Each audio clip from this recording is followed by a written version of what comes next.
اعوذ باللہ من الشیطان الرجیم، بسم اللہ الرحمن الرحیم۔ السلام علیکم دوستو، آپ سبھی کا پھر سے ایک مرتبہ مائی اسٹار ایجوکیشن میں خیر مقدم ہے۔ یہاں پر جو ہے ہم اپنے اس چینل پر دینی کتابوں کا مجموعہ لے کر آئے ہیں، اور بہت ساری جو دینی کتابیں ہیں جن کو مجدد علماء اکرام نے قرآن و حدیث کی روشنی میں بیان کی ہے، تمام کتابوں کو ہم یہاں پر اس کی PDF شکلوں کو ویڈیو شکل میں تبدیل کر کے لے کر آئے ہیں۔ اس سے ایک فائدہ یہ ہوتا ہے کہ آپ PDF کو کتنی ساری PDF کو آپ اپنے موبائل میں جمع کر کے رکھ سکتے ہو، ٹھیک ہے۔ تو یہاں YouTube کے اوپر میں ہم اس کو اپلوڈ کر رہے ہیں تاکہ آپ کبھی بھی کوئی بھی کتاب یہاں سے آپ ڈائریکٹلی پڑھ سکتے ہو۔ اس کے لیے آپ کو اپنے موبائل کے اندر میں اس کو اپلوڈ کرنے کی اور اس کو اس میں PDF میں اس کو پڑھنے کی ضرورت نہیں ہے، ٹھیک ہے۔ اب یہاں پر جو ہے ہم ایک کتاب لے کر کے آ رہے ہیں۔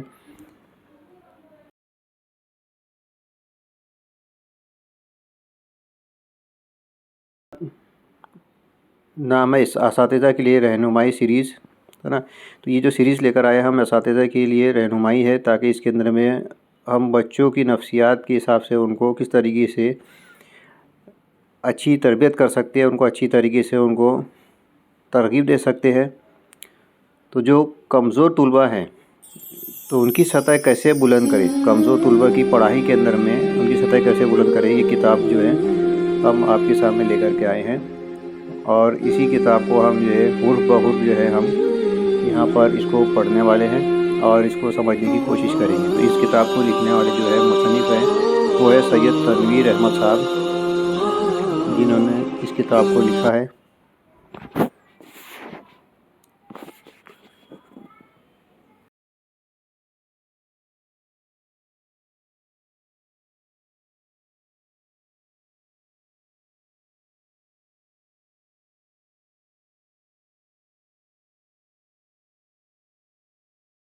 سے شائع کردہ ہے۔ اعوذ باللہ من الشیطان الرجیم، بسم اللہ الرحمن الرحیم۔ اب یہاں سے ہم جو کتاب کا مطالعہ شروع کرتے ہیں، تو کمزور طلباء کی سطح کیسے بلند کریں۔ کمزور طلباء کی سیکھنے کی صلاحیت کو بہتر بنانے کے لیے 2 تجربات کا یہاں تعارف کرایا جائے گا۔ پہلا AICU، اس کا مطلب ہوتا ہے academic intensive care unit, academic intensive care unit یعنی انتہائی تعلیمی نگہداشت کا مرکز۔ دوسرا طلباء کے گروپ، ان دونوں کا آپس میں تعلق بھی ہے کیونکہ دوسرے تجربے سے پہلے تجربے کو انجام دینے میں مدد ملتی ہے۔ اب یہاں پہ ہم دیکھیں گے پہلا تجربہ AICU، academic intensive care unit. Covid کی وبا کے نتیجے میں سماج مختلف مسائل سے دوچار ہوا تھا۔ بعض مسائل وقتی تھے جو ختم ہو گئے، لیکن بعض مسائل کا سلسلہ جاری ہے، جن میں سے ایک بچوں کی تعلیم کا مسئلہ ہے۔ کووڈ وبا کی پہلی اور دوسری لہر کے دوران طویل مدت تک اسکول بند رہے۔ یہ میعاد کم و بیش 2 سال تک رہی۔ کچھ اسکول درمیان میں کچھ مدت کے لیے کھولے بھی گئے۔ بہتوں نے آن لائن تعلیم کو جاری رکھنے کی کوشش کی تھی، لیکن ٹیکنالوجی کے مسائل اور انٹرنیٹ کی دور دراز علاقوں میں عدم فراہمی کی وجہ سے آن لائن تعلیم سے طلباء محروم رہے۔ تعلیم سے محرومی کے علاوہ دیگر سماجی و گھریلو مسائل بھی بچوں میں تناؤ بڑھانے کا محرک بنے۔ اس تناؤ کے سبب بچوں میں سیکھنے کی صلاحیت متاثر ہوئی۔ کووڈ نے بچوں پر پڑنے والے ان اثرات کو جاننے کے لیے مختلف سرکاری و غیر سرکاری اداروں نے چھوٹے بڑے سروے کیے۔ حکومت ہند کی وزارت تعلیم نے بھی ایک سروے کیا تھا جسے نیشنل اچیومنٹ سروے کہا جاتا ہے۔ اس سروے نے چونکا دینے والے نتائج پیش کیے۔ سروے کے مطابق ہائی اسکول تک کے طلباء کے درمیان کووڈ کی وجہ سے 2 مضامین میں، جن میں ریاضی یعنی میتھس اور زبان یعنی لینگویج شامل ہیں، سیکھنے کی صلاحیت میں تشویشناک حد تک کمزوری دیکھی گئی۔ ان دونوں مضامین کے حوالے سے کیا گیا تجزیاتی مطالعہ یہ بتاتا ہے کہ زبان کے مطالعے میں طلباء میں تقریباً 40% کمزوری ریکارڈ کی گئی، جبکہ یہ کمزوری ریاضی کے مضمون میں 50% تک دیکھنے میں آئی۔ یہاں کمزوری سے یہ مراد ہے کہ طلباء اپنی سابقہ جماعتوں میں پڑھائے گئے اسباق کو بھول گئے تھے۔ ریاضی اور زبان میں یہ کمزوری ان کے لیے اونچی جماعتوں میں مضامین کو سمجھنے میں مشکلات پیدا کر رہی تھی۔ یہ مسئلہ ریاضی کے ساتھ زیادہ تھا، اس لیے کہ ریاضی کے مضمون میں پچھلی جماعتوں کے اسباق کو سمجھنا اور ذہن نشین رکھنا ضروری ہوتا ہے۔ ایسا ہی کچھ معاملہ زبان کے ساتھ بھی ہے۔ اس مسئلے کو پڑھائی کا پچھڑا پن، لرننگ گیپ کہا جاتا ہے۔ لرننگ گیپ کی جہاں ایک بڑی وجہ کووڈ رہی ہے، وہیں عام حالت میں بھی کئی ایسے عناصر ہیں جو طلباء پر اثر انداز ہوتے ہیں اور ان کی تعلیمی صلاحیت کو کمزور کر دیتے ہیں۔ بعض طلباء جو لرننگ گیپ کا شکار ہوتے ہیں، ان میں سے اکثر تعلیم کو منقطع کر دیتے ہیں، جنہیں ہم ڈراپ آؤٹ بھی کہتے ہیں۔ اس کتابچے میں کووڈ کی وجہ سے پیدا شدہ لرننگ گیپ کے مسئلے کے علاوہ ڈراپ آؤٹ کا حل بھی ساتھ ہی پیش کیا گیا ہے۔ بیان کردہ اس مسئلے کو حل کرنے کے لیے کئی تجاویز پیش کی گئی تھیں۔ جیسا کہ اوپر اشارہ کیا گیا کہ یہ مسئلہ صرف کووڈ ہی کی وجہ سے نہیں پیدا ہوا تھا، بلکہ اس کے علاوہ دیگر وجوہات بھی ہیں۔ اس لیے یہ تصور کرنا غلط ہوگا کہ لرننگ گیپ صرف کووڈ کی وجہ سے ہوا ہے اور اس کو حل کرنے کے بعد یہ مسئلہ دوبارہ پیش نہیں آئے گا۔ حقیقت یہ ہے کہ یہ مسئلہ مستقل رہے گا اور اس کے علاوہ کی تدابیر بھی مسلسل اختیار کی جانی چاہیے۔ اس لیے اس کتابچے میں بیان کردہ AICU کی مستقل اہمیت ہے۔ اس کے حل کے لیے عام طور پر تعلیمی کمزوری کے تدارک کی کلاسوں، اسپیشل کلاسز، ریمیڈیل کلاسز کا اہتمام کیا جاتا ہے۔ ایسی کلاسیں اکثر اسکولوں میں سالانہ امتحانات کے بعد منعقد کی جاتی ہیں۔ ان کلاسوں سے کچھ تو فائدہ ہوتا ہوگا، لیکن ہماری نظر میں اس سسٹم کی دو کمزوریاں ہیں۔ اول، طالب علم سال بھر تک بنا سمجھے اس خاص مضمون کو پڑھتا رہتا ہے، مثلاً ریاضی کے اہم اصولوں، کنسیپٹ سے ناواقف رہتا ہے۔ اس کمزوری کے باوجود اسے مجبور کیا جاتا ہے کہ وہ سال بھر تک ریاضی کی کلاس میں حاضر رہے۔ چونکہ وہ بنیادوں سے ناواقف ہوتا ہے، اس لیے اسے ریاضی کے گھنٹے میں یعنی پیریڈز میں تناؤ محسوس ہوتا ہے۔ اسی تناؤ کی وجہ سے کمزور طلباء ریاضی کے مضمون سے خوف کھانے لگتے ہیں اور ریاضی کے استاد بھی۔ اس لیے بہتر یہ ہے کہ امتحان کے بعد خصوصی کلاسوں کا اہتمام کرنے کی بجائے سال کے آغاز ہی میں کمزور طلباء کے معیار کو اتنا اونچا اٹھا دیا جائے کہ وہ متعلقہ جماعت کے مضامین کو سمجھ سکیں۔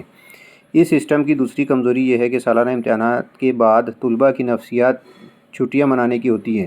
طلباء کو چھٹیوں کی بجائے مزید کلاسوں کے لیے مجبور کیا جاتا ہے، تو اس سے سیکھنے کا عمل متاثر ہوتا ہے۔ طلباء میں یہ احساس تناؤ پیدا کرتا ہے کہ وہ تعلیمی اعتبار سے کمزور ہیں۔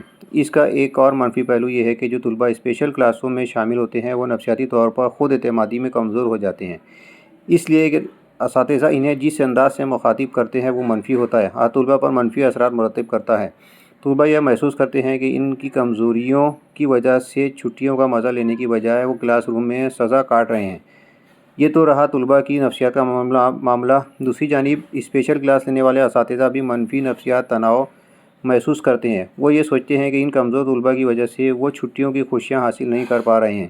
چھٹیاں گزارنے کے لیے انہوں نے جو منصوبہ بنایا ہوا تھا، اس پر پانی پھر جاتا ہے۔ ان کے اوقات عام اسکولی دنوں کے اوقات جیسے گزرنے لگتے ہیں۔ یہ احساس اساتذہ میں چڑچڑاپن پیدا کر دیتا ہے۔ نتیجتاً اسپیشل کلاسوں کے طلباء کو اس طرح نہیں سکھایا جاتا جس طرح عام دنوں میں کلاسوں کا اہتمام کیا جاتا ہے۔ بعض اسکولوں میں تو یہاں تک دیکھنے میں آیا ہے کہ اساتذہ ان کمزور طلباء سے جان چھڑانے کے لیے انہیں صرف اتنا ہی پڑھاتے ہیں جتنا کہ انہیں امتحان میں حل کرنا ہوتا ہے۔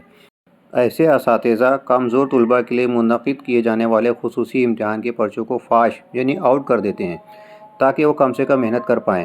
بعض اسکولوں کا رویہ اس انتہا تک غیر انسانی ہوتا ہے کہ وہ کمزور بچوں کا معیار بہتر بنانے کے بجائے اپنے اسکول سے ہی خارج کر دیتے ہیں۔ انہیں یہ کہہ کر ٹرانسفر سرٹیفکیٹ دے دیا جاتا ہے کہ آپ ہمارے اسکول کے لائق نہیں ہیں، آپ کی وجہ سے ہمارے اسکول کا معیار گھٹ جائے گا، جس کے نتیجے میں اسکول کی بدنامی ہوگی۔ یہ رویہ اسکولوں میں سماجی انصاف کے مغائر ہے۔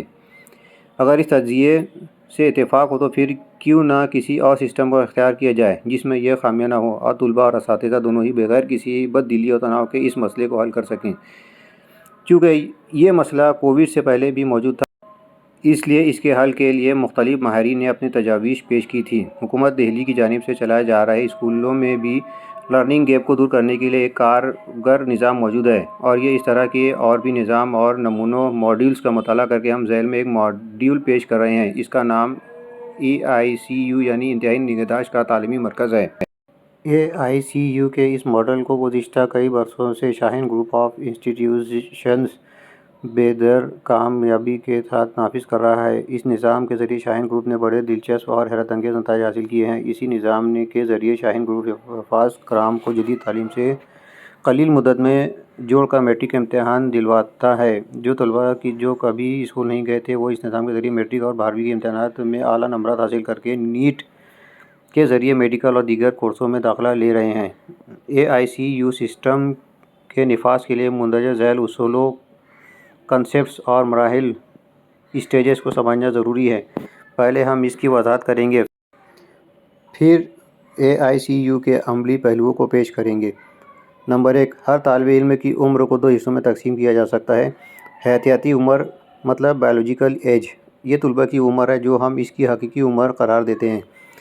دوسرا ہے تعلیمی عمر اکیڈمک ایج، یہ دراصل بچے کی تعلیمی لیاقت کو ظاہر کرنے کی عمر ہے۔ اس عمر کو ذہنی عمر مینٹل ایج بھی کہا جاتا ہے۔ اسے ہم جماعت یا گریڈ کی پیمانے سے ناپتے ہیں۔ مثال کے طور پر اگر کسی بچے کی حیاتیاتی عمر 6 سال 4 ماہ ہے تو اس کی تعلیمی عمر گریڈ 1 یا پہلی جماعت کی ہونی چاہیے۔ اس کا مطلب یہ کہ اسے UKG کے تمام مضامین سے اور اس کے نصاب سے واقفیت ہونی چاہیے۔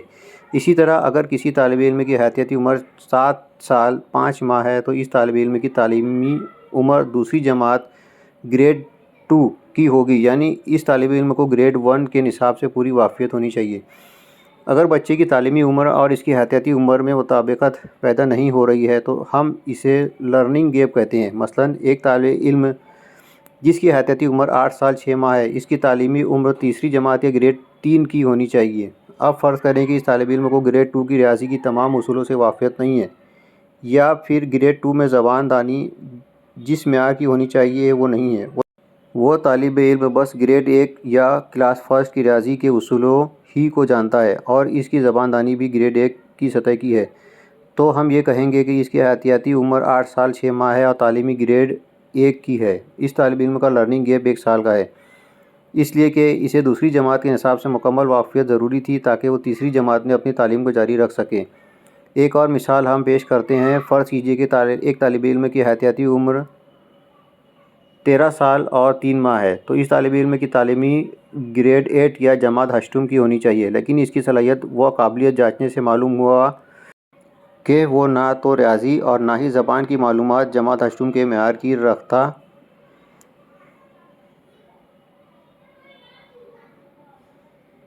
ہے بلکہ اس میں جماعت پنجم ہی کی قابلیت ہے۔ اس طرح جانچ سے یہ پتہ چلا کہ طالب علم کی حیاتیاتی عمر 13 سال کی ہے اور تعلیمی عمر درجہ ششم کی ہے، جبکہ اس کی تعلیمی عمر درجہ ہشتم گریڈ 8 کی ہونی چاہیے تھی۔ اس طالب علم کا لرننگ گیپ 2 سال کا مانا جائے گا۔ ان مثالوں کے ذریعے ہم نے حیاتیاتی عمر، تعلیمی عمر اور لرننگ گیپ کو واضح کیا ہے۔ اب آئیے ہم طلباء کی تعلیمی عمر معلوم کرنے کا ایک طریقہ تجویز کرتے ہیں۔ یہ طریقہ عام امتحانات جیسا ہی ہے۔ اگر ہم بچوں کی تعلیمی عمر جانچنا چاہتے ہیں تو پہلے ان کی حیاتیاتی عمر معلوم کی جائے اور اس عمر سے 5 کو منحا کیا جائے۔ جو عدد باقی رہے گا وہ اس کی تعلیمی عمر ہوگی، لیکن ضروری نہیں کہ بچے کی تعلیمی عمر اسی اصول سے رہے، اس لیے کہ مختلف وجوہات کی بنا پر بچوں کی تعلیمی عمر ان کی حیاتیاتی عمر کے مطابق نہیں ہوتی۔ اسے جانچنے کے لیے ہمیں بچوں کے پچھلے درجے کا امتحان لینا ہوگا۔ امتحان کے پرچے میں ہر سبق سے 2 سوالات لیں۔ مثلاً اگر ریاضی کی جماعت پنجم کی کتاب میں 15 اسباق ہیں تو ہر سبق سے 2 سوالات کو ترتیب دیں، تو اس طرح جماعت پنجم کے لیے 30 سوالات ہوں گے۔ ان 30 سوالات کے کل نمبرات 100 ہونے چاہئیں۔ یہ تو رہا ریاضی کے پرچے کو ترتیب دینے کا طریقہ۔ دیگر مضامین کے لیے بھی یہی اصول اختیار کیا جا سکتا ہے۔ اس طریقے کے علاوہ اساتذہ دیگر انداز بھی اختیار کر سکتے ہیں، مثلاً زبانی ٹیسٹ، انٹرویو کے ذریعے صلاحیت کو معلوم کرنا یا کوئز کے ذریعے۔ اگر طالب علم اسی اسکول کا ہے جس میں وہ اب تعلیم حاصل کر رہا ہے تو پچھلے درجات کلاسز میں حاصل کیے گئے نمبرات کے ذریعے بھی صلاحیت کی جانچ اور تعلیمی عمر کو پرکھا جا سکتا ہے۔ اب آئیے واضح کرتے ہیں کہ کس طرح پرچوں کی مدد سے بچوں کی تعلیمی عمر جانچی جا سکتی ہے۔ فرض کیجئے کہ آپ 8ویں جماعت کے طلباء کی تعلیمی عمر یا سیکھنے کی صلاحیت معلوم کرنا چاہتے ہیں تو ان میں درجہ ہفتم 7ویں جماعت کا ریاضی کا پرچہ تقسیم کر دیں۔ واضح رہے کہ یہ پرچہ اوپر بیان کردہ اصول کے مطابق ہونا چاہیے، یعنی اگر آپ نے 8ویں جماعت کے 40 بچوں کا ٹیسٹ لیا ہے اور ان پرچوں کی جانچ کے بعد مندرجہ ذیل نتائج حاصل ہوئے، جملہ 40 طلباء میں سے 10 طلباء نے 80 سے زیادہ نمبرات حاصل کیے اور 10 بچوں نے 35 سے کم نمبرات حاصل کیے ہیں۔ اس امتحان کے نتائج کا تجزیہ بتاتا ہے کہ 35 سے کم نمبرات حاصل کرنے والے طلباء کی تعداد 10 اور 35 سے زیادہ نمبرات حاصل کرنے والے طلباء کی تعداد 30 ہے۔ اگر اس نتیجے کے بارے میں عام اساتذہ سے سوال کیا جائے کہ کتنے طلباء درجہ ہشتم میں جانے کے لائق ہیں تو جواب ہوگا کہ 30 طلباء، اس لیے کہ ہمارے اسکولوں میں کسی مضمون میں کامیابی حاصل کرنے کا معیار صرف 35 نمبرات ہیں۔ قابل ذکر ہے کہ 35 نمبرات میں کامیابی کا معیار صرف بر صغیر اور چند تیسری دنیا کے ممالک میں رائج ہے۔ سامراجی نو آبادیاتی حکومتوں نے 35 نمبرات کا معیار جاری کیا تھا، اس لیے کہ وہ مقامی باشندوں کو اعلیٰ تعلیم سے متصف کرنے کے قائل نہیں تھے۔ وہ چاہتے تھے کہ مقامی باشندوں میں سے چند افراد کو اتنی بنیادی تعلیم دی جائے کہ حکومت کے دفتروں میں کلرکی کا کام انجام دے سکیں۔ بدقسمتی سے آج بھی ہم اسی تعلیمی نظام کے غلام ہیں اور 35 نمبرات حاصل کرنے والے طلباء کو کامیاب قرار دیتے ہیں۔ ترقی یافتہ ممالک میں کامیابی کے لیے کم از کم ہر مضمون میں 60 نمبرات حاصل کرنے ہوتے ہیں۔ AICU کے لیے کم سے کم 80 نمبرات کا تعین ہم نے کیا ہے۔ 80 نمبراتی شرط ریاضی کے مضمون میں لازم ہے، جبکہ دوسرے مضامین میں مزید 10 نمبرات کی رعایت دی جا سکتی ہے۔ 35 نمبرات میں کسی طالب علم کو کامیاب قرار دینے کا مطلب یہ ہوا کہ وہ نصاب کے 35% اصولوں اور معلومات کو جانتا ہے، جبکہ 65% کو نہیں جانتا۔ اس کا مطلب یہ ہوا کہ 35 نمبرات حاصل کرنے والا طالب علم 65% ناواقفیت کے ساتھ اونچے درجے میں جا رہا ہے۔ اس کا مطلب طالب علم پر منفی اثر پڑتا ہے، اس لیے کہ بہت سارے اصولوں اور معلومات کا تعلق پچھلی جماعت کے نصاب سے ہوتا ہے۔ اس لیے ہم 80 نمبرات حاصل کرنے والے طالب علم کو اگلی کلاس میں بٹھاتے ہیں، ورنہ AICU کے ذریعے اس کی لیاقت میں اضافہ کرکے اس طالب علم کو 80 نمبرات حاصل کرنے والا بناتے ہیں۔ واضح ہے کہ جو طلباء 80 یا اس سے زیادہ نمبرات حاصل کرتے ہیں تو ان کے پرچوں کی جانچ کے نتیجے میں طلباء کی کسی غلطی یا غلط جواب کی نشاندہی ہوتی ہے تو اس غلطی کے حوالے سے اس مخصوص طالب علم کو آگاہ کیا جاتا ہے، اور جس ریاضی کے اصول کو سمجھنے میں اس سے غلطی یا کمزوری ہوئی ہے اس کو وہ اصول سمجھایا جاتا ہے تاکہ طالب علم کو پچھلی جماعت کے تمام اصولوں سے واقفیت ہو جائے۔ اب آئیے ہم یہ بتاتے ہیں کہ اوپر دی گئی مثال کے 40 طلباء کے ساتھ AICU کا اہتمام کیسے کیا جائے۔ مرحلہ اول، جماعت ہشتم کے 40 طلباء کا ٹیسٹ کیا جائے۔ فرض کیجئے کہ ان میں سے 10 طلباء نے 80 سے زائد نمبرات حاصل کیے تھے۔ ان 10 طلباء کے لیے 2-3 مخصوص کلاسوں کا اہتمام کیا جائے اور طلباء نے جوابات لکھنے میں جو غلطیاں کی ہیں ان کلاسوں میں انہیں واضح کیا جائے تاکہ طلباء 100% گزشتہ کلاس کے ریاضی کے اصولوں کو سمجھ لیں۔ اس کے بعد انہیں 8ویں جماعت کی مستقل کلاس ریگولر کلاس میں داخل کر دیا جائے۔ مرحلہ دوم، اب ہمارے پاس 30 طلباء ہیں جنہوں نے 80 نمبرات سے کم حاصل کیے ہیں۔ اس کا مطلب یہ ہے کہ تمام طلباء جماعت ہشتم کے لاحق نہیں ہیں۔ اگر انہیں 35 نمبرات سے زیادہ حاصل کرنے کی بنیاد پر جماعت ہشتم میں بٹھایا بھی جاتا ہے تو طلباء کو تناؤ محسوس ہوگا، اس لیے کہ انہوں نے گزشتہ نصاب سے پوری طرح واقفیت حاصل نہیں کی ہے۔ لہٰذا ان 30 طلباء کا ایک اور امتحان ان کی تعلیمی عمر یا بیس لائن معلوم کرنے کے لیے کیا جانا چاہیے۔ اب ہم ان 30 طلباء کا جماعت ششم کا ٹیسٹ لیں گے۔ مرحلہ سوم، فرض کیجئے کہ جماعت ششم کے ٹیسٹ کے نتیجے میں 30 طلباء میں سے 20 طلباء نے 80 نمبرات سے زیادہ حاصل کیے ہیں۔ اس امتحان کا نتیجہ یہ بتاتا ہے کہ 20 طلباء کی تعلیمی لیاقت جماعت ہفتم کی ہے، اس لیے کہ انہوں نے 80 سے زائد نمبرات حاصل کیے ہیں۔ ان 20 طلباء کو 6 یا 10 کے گروپ میں تقسیم کر دیا جائے، یعنی ان 20 طلباء کے 2 یا 3 گروپ بنائے جائیں گے۔ طلباء کے سیکھنے کی صلاحیت کے اعتبار سے استاد گروپوں کی تشکیل کرے، یعنی ہر گروپ میں ذہین، اوسط اور کمزور تینوں طرح کے طلباء ہونے چاہئیں۔ گروپ سازی کا ایک طریقہ ہم آنے والے صفحات میں طلباء کی گروپ سازی کے عنوان کے تحت بیان کریں گے۔ اگر اساتذہ اس تکنیک کا مطالعہ کریں گے تو مفید تر گروپ سازی میں مدد ملے گی۔ ان 2 یا 3 گروپوں کو جماعت ہفتم کا نصاب پڑھایا جائے گا۔ ان کی ایک مخصوص کلاس کوچنگ کے انداز کی ہوگی، نہ کہ عام روایتی کلاس۔ یہ AICU کم سے کم ہر دن 1.5 یا 2 گھنٹے کی ہونی چاہیے۔ جب اس کلاس کا اہتمام کیا جائے گا تو AICU کے طلباء ریاضی کی ریگولر کلاس اٹینڈ نہیں کریں گے۔ ایک اور مضمون یا تو لینگویج یا پھر سوشل اسٹڈیز کی کلاس سے بھی ان طلباء کو رخصت دی جا سکتی ہے۔ یہ AICU تقریباً 15 دن تا 1 ماہ جاری رہے گا، تا وقت یہ کہ طلباء جماعت ہفتم کی ریاضی کا مکمل نصاب پورا کریں۔ نصاب کی تکمیل کے بعد ان طلباء کو جماعت ہشتم 8ویں جماعت کی ریگولر کلاس میں بٹھایا جائے۔ مرحلہ چہارم، اب 10 طلباء وہ رہ گئے ہیں جنہوں نے اوپر بیان کردہ 6ٹھی جماعت کی ریاضی ٹیسٹ میں 80 سے کم نمبرات حاصل کیے ہیں۔ ان طلباء کی تعلیمی عمر اکیڈمک ایج معلوم کرنے کے لیے ان کا درجہ پنجم کی ریاضی کا ٹیسٹ لیا جائے۔ فرض کیجئے کہ ٹیسٹ کا نتیجہ یہ بتاتا ہے کہ 10 میں سے 5 طلباء نے 80 سے زیادہ نمبرات حاصل کیے ہیں اور 5 طلباء نے 80 نمبرات سے کم، تو سمجھا جائے گا کہ 5 طلباء کی تعلیمی عمر درجہ ششم یا گریڈ 6 کی ہے۔ ان 5 طلباء کے لیے AICU کا اہتمام کیا جائے گا۔ پہلے انہیں جماعت ششم کا نصاب مکمل کرایا جائے گا، پھر ہفتم کا، اور پھر ہفتم کے نصاب کی تکمیل کے بعد انہیں 8ویں جماعت کی ریگولر کلاس میں بھیجا جائے گا۔ ہو سکتا ہے کہ ان طلباء کی AICU کلاس 2 ماہ تک چلے۔ اب رہ گئے مزید 5 طلباء۔ ان 5 طلباء کا ٹیسٹ چوتھی جماعت کے لیے کیا جائے گا۔ اگر یہ تمام 5 طلباء 80 نمبرات سے زیادہ حاصل کرتے ہیں تو ان کی AICU کلاس جماعت پنجم کی نصاب سے شروع ہوگی۔ اگر ان 5 طلباء میں سے ایک طالب علم یا 2 طلباء 80 نمبرات سے کم حاصل کرتے ہیں تو پھر ان کا ٹیسٹ مزید پچھلی کلاسوں کے لیے ہوگا۔ ٹیسٹ کے بعد ان کے ذریعے حاصل کیے گئے نمبرات ان کی تعلیمی قابلیت یا اکیڈمک ایج کو بیان کریں گے۔ مندرجہ بالا اصولوں کے مطابق ان کے لیے AICU کا اہتمام کیا جائے۔ ہم نے اوپر AICU کے طریقہ کار کو واضح کیا ہے۔ AICU کے طریقہ کار میں 20 لائن یا طلباء کی اکیڈمک ایج معلوم کرنے کے طریقے کو استاد اپنے طور پر بھی وضع کر سکتے ہیں۔ اسی طرح AICU کلاس کا اہتمام بھی اوپر بیان کردہ طریقے کے ذریعے کیا جا سکتا ہے، یا اس کے علاوہ بھی کوئی اور مؤثر طریقہ اختیار کیا جا سکتا ہے۔ اس پورے پروجیکٹ میں مقصد اہم ہے، نہ کہ طریقہ کار۔ مقصد یہ ہے کہ طلباء کی حیاتیاتی عمر اور تعلیمی عمر میں مطابقت پیدا ہو جائے اور ان میں موجود لرننگ گیپ ختم ہو جائے یا کم سے کم ہو جائے۔ ہم نے مثال ریاضی کے مضمون کی دی ہے، اسے ICU ریاضی، میتھس اور زبان لینگویج کے لیے لازماً چلانا چاہیے۔ اس کے علاوہ دیگر مضامین کے لیے بھی AICU کا اہتمام کیا جا سکتا ہے۔ ریاضی کا مضمون ایک ایسا مضمون ہے جس میں اگلی جماعت کے نصاب کا گہرا تعلق پچھلی جماعت کے نصاب سے ہوتا ہے۔ طلباء پچھلی جماعت کے اصولوں سے پوری طرح واقف نہیں ہوتے ہیں تو پھر انہیں اگلی جماعت کا نصاب مشکل محسوس ہوتا ہے۔ اسی وجہ سے اکثر طلباء ریاضی سے خوف کھاتے ہیں اور اس مضمون سے نفرت کرنے لگتے ہیں۔ اسی طرح ریاضی کے استاد اس لیے پسندیدہ نہیں ہوتے ہیں کہ وہ طلباء کو پچھلی کلاس کے اصولوں سے پوری طرح واقفیت کرائے بغیر یا ان کی صلاحیت کو پرکھے بغیر نصاب کو پڑھانا شروع کر دیتے ہیں۔ جب طالب علم کی معلومات کمزور ہوتی ہیں تو وہ ریاضی سمجھ نہیں پاتے، جس کے نتیجے میں استاد سے خوف کھاتے ہیں یا نفرت کرنے لگتے ہیں۔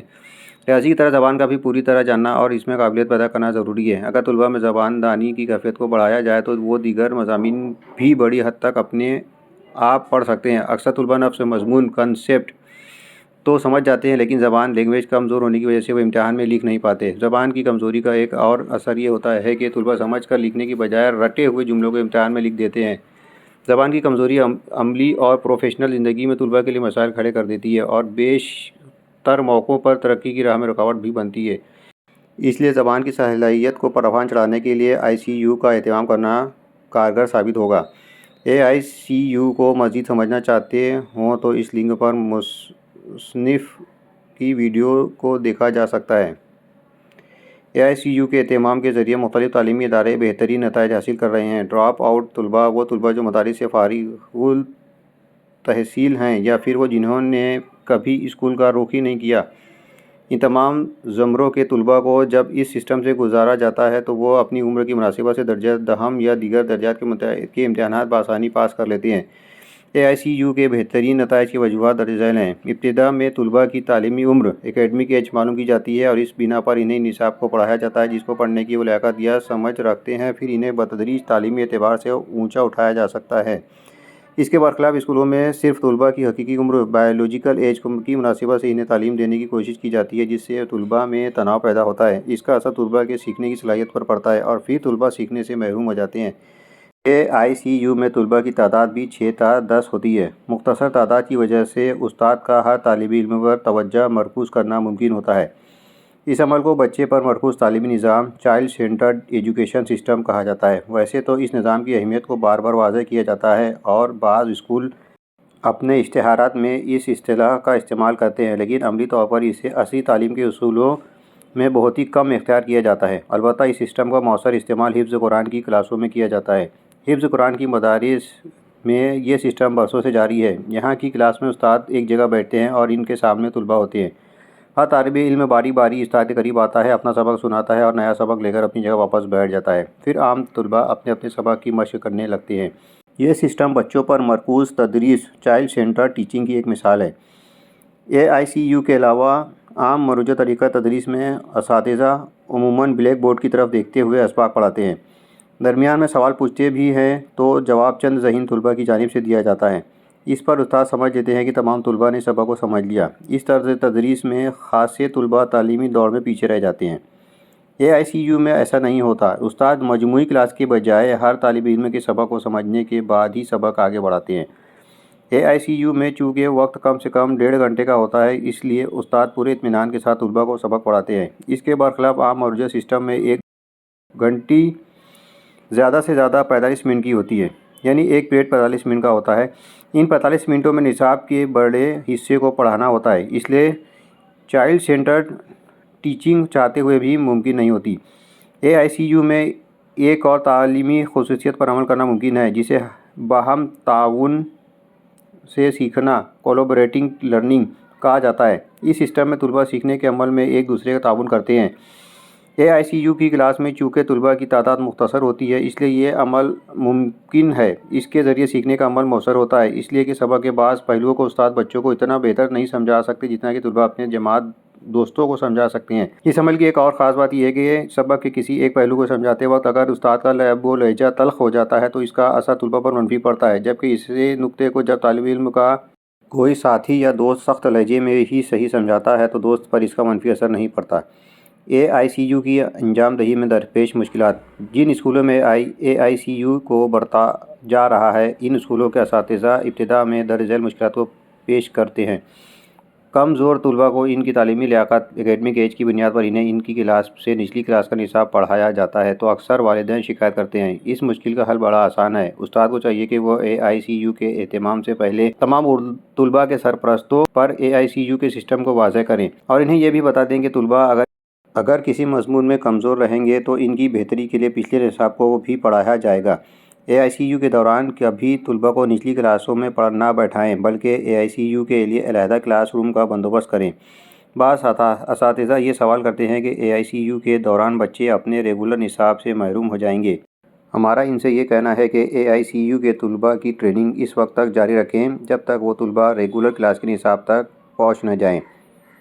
جب وہ اپنی کلاس کے نصاب تک پہنچ جائیں تو دوسرے دن سے انہیں ان کی کلاس میں بیٹھایا جائے۔ اب وہ طالب علم اپنی جماعت کے نصاب کو پوری طرح سمجھنے کے قابل ہوگا، لہٰذا کلاس میں اس کی کارکردگی بہتر ہوگی۔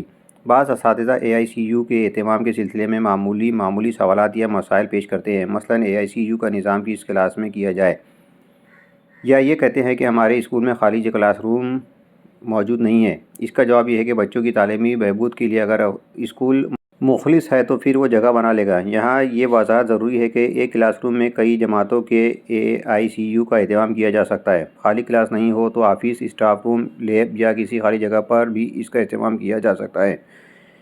ایک اور مسئلہ یہ بھی پیش کیا جاتا ہے کہ ہمارے پاس اسٹاف کی کمی ہے۔ اس کا جواب یہ ہے کہ AICU کے لیے مزید اسٹاف کی ضرورت نہیں ہے۔ جیسا کہ اوپر بیان کیا گیا کہ ایک کلاس میں 4 سے 5 گروپ تک بیٹھ سکتے ہیں۔ اس صورت میں استاد پہلے گروپ میں چند منٹ بیٹھیں، سبق کو سمجھائیں، کچھ مشقی کام دیں اور پھر دوسرے گروپ میں چلے جائیں۔ وہاں اس گروپ کی مناسبت سے سبق پڑھائیں، مشقی کام دیں اور پھر تیسرے گروپ میں چلے جائیں۔ تمام گروپوں میں بیٹھنے کے بعد پھر پہلے گروپ میں آ جائیں، یہاں مشقی کام کی جانچ کر لیں، پھر نیا سبق پڑھائیں اور مشقی کام دیں۔ اس طرح 1.5 سے 2 گھنٹے میں جتنا ممکن ہو سکے اتنے اسباق پڑھائے جا سکتے ہیں۔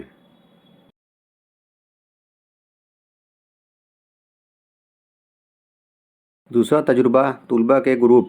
اکثر اسکولوں میں طلباء کے ہاؤس تشکیل دیے جاتے ہیں۔ عام طور پر یہ ہاؤس گیم اور اسپورٹس یا دیگر مقابلوں کے لیے بنائے جاتے ہیں۔ ان ہاؤسوں کو تشکیل دینے کا طریقہ بھی ہر اسکول میں جدا ہے، یعنی اسکولوں میں یہ گروپ رول نمبر کے اعتبار سے بنائے جاتے ہیں، تو بعض اسکولوں میں ہاؤسوں کی تشکیل ابتدائی حروف تہجی یا انگریزی کے الف با الفابیٹیکل ورڈ کے مطابق کی جاتی ہے۔ ہم یہاں ہاؤسوں کا استعمال 2 مقاصد کے حصول کے لیے کرنے کا منصوبہ پیش کر رہے ہیں۔ اول، کمزور یا دیر سے سمجھنے والے سلو لرنر طلباء کی صلاحیتوں کو اونچا اٹھانے کے لیے۔ دوم، کلاس میں تعلیمی اور سماجی اعتبار سے ناہمواری کو دور کرنے کے لیے۔ سوم، طلباء کے درمیان مختلف مسابقے مثلاً اسپورٹس، کوئز اور دیگر مقابلوں کے لیے۔ ان مقاصد کا حصول مندرجہ ذیل 3 اہم ذرائع سے کیا جائے گا۔ نمبر 1، ہم عمر گروپ کی تعلیم، پیئر گروپ لرننگ۔ تعلیمی نفسیات کے ماہرین کا کہنا ہے کہ طلباء اپنے ہم عمر دوستوں سے بآسانی کئی باتیں اور اصول سیکھ سکتے ہیں۔ دونوں کے باہم ایک دوسرے سے سیکھنے کا عمل مؤثر ہوا کرتا ہے۔ کہا جاتا ہے کہ بالخصوص زبان طلباء اپنے دوستوں کے ذریعے سیکھتے ہیں۔ زبان کے علاوہ اخلاق و عادات، پسند و ناپسند، رد عمل، احساسات و جذبات کا اظہار، ان تمام کو اکثر دوستوں سے سیکھا جاتا ہے اور اسی عمل کو پیئر گروپ لرننگ کہا جاتا ہے۔ ماہرین نفسیات کی یہ رائے ہے کہ اسکول کی نصابی تعلیم کے لیے استاد کو طلباء کی اس خصوصیت کا استعمال کرنا چاہیے۔ اب تدریسی عمل میں انقلابی تبدیلیاں واقع ہوئی ہیں۔ تدریسی عمل میں چاک اینڈ ٹاک کا زمانہ ختم ہو چکا ہے، یعنی استاد یہ سمجھا کرتے تھے کہ پڑھانے کا مطلب لیکچر دینا اور بلیک بورڈ پر محض سوال و جوابات لکھ دینا کافی ہوتا ہے، لیکن اب تدریسی عمل میں پیئر گروپ لرننگ کی اہمیت بڑھ گئی ہے۔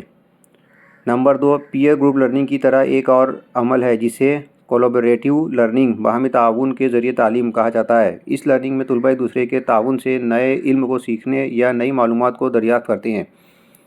پیئر گروپ لرننگ میں ذہین طالب علم کمزور طالب علم کو سکھاتا ہے، جبکہ کولیبریٹیو لرننگ میں کم و بیش برابر کی ذہانت رکھنے والے طلبہ ایک دوسرے کے تعاون سے علم کو باہم سیکھتے ہیں۔ اکثر دیکھا گیا ہے کہ طلبہ بعض نکات کو استاد سے بآسانی سیکھ نہیں پاتے، اس لیے کہ استاد کی ذہنی استعداد طلبہ سے اونچی ہوتی ہے، لیکن ایک ہم عمر دوست ذہنی صلاحیتوں میں بھی کم و بیش برابر ہوتا ہے اور وہ دوست کو سکھانے کے اسلوب سے واقف ہوتا ہے۔ اس کی یہ واقفیت کسی ٹریننگ کے نتیجے میں نہیں بلکہ فطری ہوتی ہے۔ سیکھنے کے عمل کے دوران اگر استاد طلبہ کو ڈانٹتے ہیں یا غلط الفاظ کا استعمال جانے یا انجانے میں کر دیتے ہیں تو طلبہ میں ذہنی تناؤ پیدا ہو جاتا ہے، جس کے نتیجے میں سیکھنے کا عمل متاثر ہوتا ہے۔ استاد کی بجائے اگر دوست کچھ سخت الفاظ بول دے تو طالب علم کی نفسیات پر اتنا گہرا اثر نہیں ہوتا جتنا کہ استاد کے کہنے پر ہوتا ہے۔ اس لیے کولیبریٹیو لرننگ اور پیئر گروپ لرننگ کو آج کل اساتذہ بہت زیادہ استعمال کرتے ہیں۔ ذیل میں ہم اس کا عملی طریقہ پیش کر رہے ہیں۔ ہم چاہتے ہیں کہ گروپوں کا استعمال کلاس روم مینجمنٹ کے لیے بھی کیا جاتا ہے، یعنی کلاس روم میں طلبہ کو بٹھانے کا نظم کیسا ہو، اس کے متعدد طریقے رائج ہیں۔ پہلا یہ کہ کلاس میں ذہین طلبہ آگے کی نشستوں پر بیٹھتے ہیں اور کمزور طلبہ پیچھے بیٹھا کرتے ہیں، جبکہ منطق یہ کہتی ہے کہ کمزور طلبہ کو آگے بیٹھایا جائے اور ذہین طلبہ کو پیچھے۔ ویسے کئی اسکولوں میں اس طرح کا سسٹم بھی رائج ہے۔ اسے ہم دوسرا طریقہ کہہ سکتے ہیں، اور تیسرا طریقہ یہ ہے کہ روزانہ طلبہ کی صفوں کی ترتیب کو بدلا جائے، یعنی جو طلبہ آج پہلی صف میں بیٹھے ہیں وہ کل دوسری صف میں اور پرسوں تیسری صف میں بیٹھیں۔ اس طرح یہ 3 نظام قائم ہیں۔ گروپ سسٹم ایک چوتھا نظام بھی پیش کرتا ہے جسے ہم آگے بیان کر رہے ہیں۔ اس سے قبل ہم یہ بیان کر دیں کہ گروپ کا ایک فائدہ یہ بھی ہے کہ اس کے ذریعے مقابلہ جات اور مختلف مسابقات منعقد کیے جاتے ہیں۔ اسکول یا کلاس روم کے مختلف انتظامی و نصابی امور بھی ان گروپوں کو سونپے جاتے ہیں۔ اسکول میں منعقد ہونے والے مختلف پروگراموں کے نظام بھی ان گروپوں کی مدد لی جاتی ہے۔ مختلف کاموں کو تفویض کرنے کے لیے یہ گروپ مددگار ثابت ہوتے ہیں۔ نیز مندرجہ بالا مقاصد کے علاوہ بھی ہاؤس گروپس کا استعمال کیا جا سکتا ہے۔ اب آئیے اس پہلو پر غور کریں کہ ہاؤس کس طرح بنائے جانے چاہئیں۔ درج بالا مقاصد کے حصول کے لیے مندرجہ ذیل طریقے کو اختیار کیا جا سکتا ہے۔ اس مرحلے کو واضح کرنے سے قبل ہم ایک مطالعہ اسٹڈی پیش کرنا چاہتے ہیں۔ اس مطالعے نے یہ واضح کیا ہے کہ ہر جماعت میں عموماً 10 تا 15% طلبہ ذہین ہوتے ہیں، 60 تا 70% طلبہ اوسط درجے کے اور 15 سے 20% کمزور ہوتے ہیں۔ گروپوں کو ترتیب دینے سے پہلے استاد اپنی کلاس کے طلبہ کو مندرجہ ذیل 3 زمروں کیٹیگریز میں بانٹ دیں۔ نمبر 1 HAG یعنی ہائی ایکیڈمک گروپ یا ہائی ایکسیپٹنس گروپ، یعنی ایسے طلبہ جو تعلیمی اعتبار سے بہتر اور ذہین ہوتے ہیں۔ نمبر 2 MAG یعنی میڈیم ایکیڈمک گروپ یا میڈیم ایکسیپٹنس گروپ، اس گروپ میں اوسط درجے کے طلبہ ہوتے ہیں۔ نمبر 3 LAG یعنی لو ایکیڈمک گروپ، یعنی ایسے طلبہ جو تعلیم اور ذہانت کے اعتبار سے کمزور ہوتے ہیں۔ استاد مختلف انداز سے بچوں کی جانچ کر کے طلبہ کو ان 3 حصوں میں تقسیم کریں۔ درجہ بندی کے لیے طلبہ کی کلاس میں کارکردگی، ان کے گزشتہ امتحانات کے ریکارڈ یا پھر طلبہ کی دلچسپیاں وغیرہ کو پیش نظر رکھتے ہوئے درجہ بندی کا عمل اختیار کیا جائے۔ اور ہاں، اس درجہ بندی کا عمل صرف استاد کے پاس ہو۔ کون سا طالب علم کس زمرے میں ہے یہ بات طلبہ کو نہیں بتانی چاہیے، اس لیے ان کی نفسیات پر منفی اثر پڑتا ہے۔ اس عمل کو کلاس ٹیچر خود انجام دے سکتے ہیں، لیکن بہتر یہ ہے کہ 2-3 استاد باہمی مشاورت سے طلبہ کی درجہ بندی کریں۔ یاد رہے کہ اس درجہ بندی کا پورا ریکارڈ خفیہ ہو۔ درجہ بندی کے بعد اب آپ ہاؤس بنانے کا عمل شروع کریں۔ فرض کیجئے کہ آپ درجہ پنجم کے لیے ہاؤس کی تشکیل کر رہے ہیں جس میں کل طلبہ کی تعداد 40 ہے۔ مناسب ہوگا کہ آپ پوری کلاس میں 5 گروپ بنائیں، یعنی ہر گروپ میں 8 طلبہ ہوں۔ ان 8 طلبہ کا انتخاب اس طرح ہو کہ کم سے کم ایک ذہین طالب علم، 1 یا 2 کمزور طلبہ اور 5 اوسط درجے کے طلبہ ہوں۔ تو اس طرح ہر گروپ میں باصلاحیت طلبہ موجود ہوں گے۔ ذہین طالب علم اوسط طلبہ کی اور وہ کمزور طلبہ کی مدد کریں گے۔ کمزور طلبہ اوسط طلبہ سے سیکھیں گے اور اپنی صلاحیتیں بڑھانے کی کوشش کریں گے۔ اسی طرح اگر ہر ہاؤس میں تینوں زمروں کے طلبہ ہوتے ہیں تو پھر peer group learning, collaborative learning کے ذریعے طلبہ کا معیار بلند ہوگا۔ اس طرح کی گروپ سازی کے بعد کلاس روم مینجمنٹ میں بھی مدد ملے گی۔ اب ہدایت یہ دی جائے گی کہ ہر گروپ ایک ہی صف میں یا ایک ہی ساتھ بیٹھے گا۔ ہاؤسوں کا تعین آپ کلاس روم کی تعداد اور ہر صف میں بیٹھائے جانے والے طلبہ کی تعداد کے اعتبار سے طے کر سکتے ہیں۔ بعض انٹرنیشنل اسکولوں میں ہر مضمون کے اعتبار سے طلبہ کے علیحدہ گروپ ہوتے ہیں، اس لیے کہ ایک طالب علم ریاضی میں کمزور طلبہ کے زمرے میں آ سکتا ہے تو وہی طالب علم زبان کے مضمون میں ذہین طلبہ کے زمرے میں شامل ہو سکتا ہے۔ بہرحال کلاس ٹیچر اپنی سہولت اور ثوابدید کے اعتبار سے ہاؤسوں کی تشکیل کر سکتے ہیں۔ AICU میں جب ہم گروپ بناتے ہیں تو اس وقت بھی اوپر بیان کیے گئے طریقہ کار کو محفوظ رکھا جائے تو AICU کی اثر پذیری زیادہ بہتر ہوگی۔ ہاؤسوں کے اس عمل کو مزید وضاحت کے ساتھ سمجھنے کے لیے مصنف کی متعلقہ موضوع پر دیے گئے لیکچر کو اس YouTube پر دیکھا جا سکتا ہے۔